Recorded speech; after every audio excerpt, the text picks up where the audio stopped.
guys. This is Dr. Mark.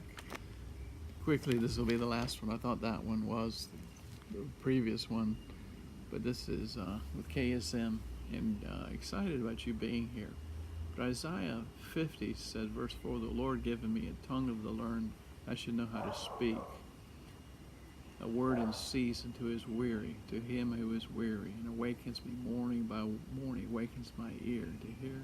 As a learned, he has opened my ear. I was not rebellious, nor did I turn away." I believe God is awakening his church to awakening that now is the time of revival. Now is the time. This is an awakening word. This is a Kairos moment. Now is the time, church. Wake up all around the world. Wake up. Wake up, wake up, wake up. Let God revive me. God revive us. Revive my family, extended family, my church, congregation. Cause it to spill over to awakening in my city, my nation.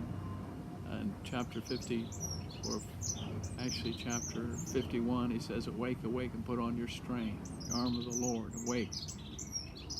Verse 9, verse 12, "Awake, awake, stand up, O Jerusalem." Chapter 52, "Awake, awake, put on your strength, O Zion, put on your beautiful garments."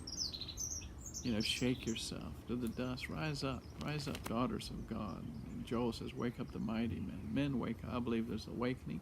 I believe there's a revival, first of all, coming to our men's ministry, women's ministry. Talks about the mighty, wake up the mighty men, daughters of Zion. Men and women's ministry talks about God outpour his spirit, sons and daughters prophesy. I believe our children are going to be awakened. Revival spring out in the youth ministries.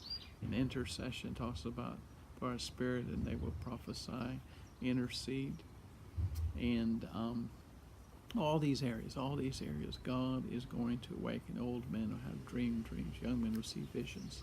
I believe that God's going to touch all ages. God's going to move with the 50s and the 60-year-olds and the 70s and the 80s and even in the 90s. He's going to anoint people for a move of God. Look for revival to break out in these areas. But how does this start? It starts with God and us praying, connecting up. And then the third thing, so God starts to stir your heart. So he stirred the heart of Cyrus. God stirs your heart. You recognize God speaking. You begin to pray into it. Pray, prophesy. Pray into, like in Acts chapter 2, it said, "I pour his spirit and your sons and daughters prophesy." As they began to prophesy, then signs and wonders were done.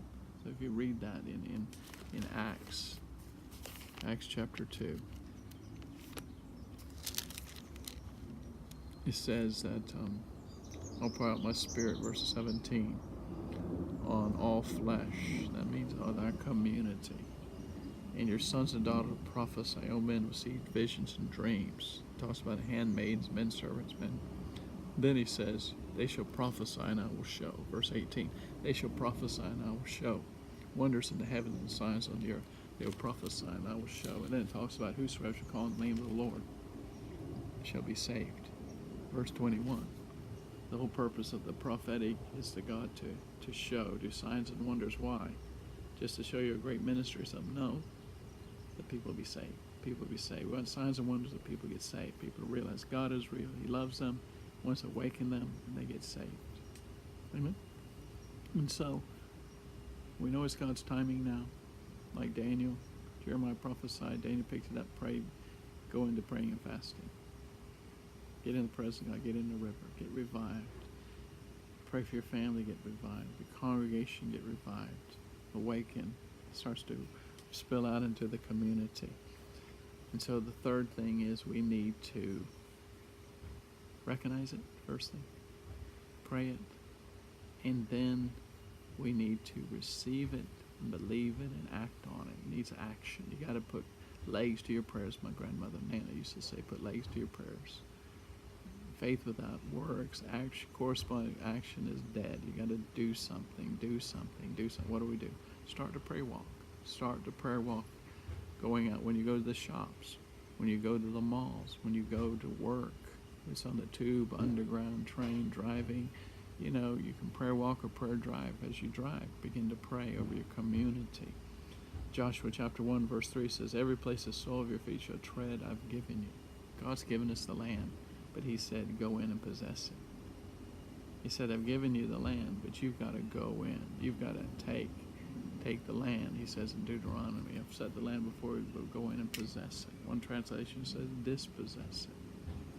We need to take back what the devil's taken. The earth is the Lord's and the fullness thereof. I had a friend who was preaching one time, and he was preaching, the earth is the Lord's, Psalm 24:1, and the fullness thereof. And I heard, Europe is the Lord's. Every time he said, I heard, Europe is the Lord's. God always speaks to me about that and says, Europe is the Lord's. This is a time for Europe. This is a time for a great revival, great awakening.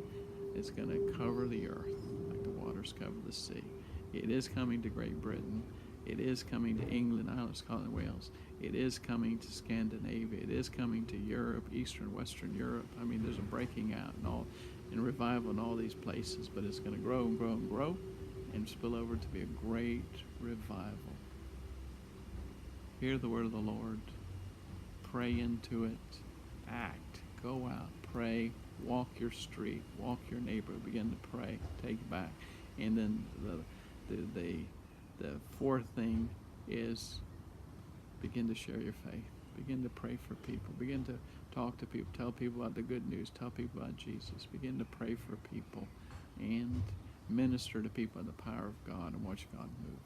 Next series we're going to do is going to be on prophetic evangelism, what that means and how that works. And so we'll go into going out and doing this stuff. God bless. Enjoyed it. And see you in the next series.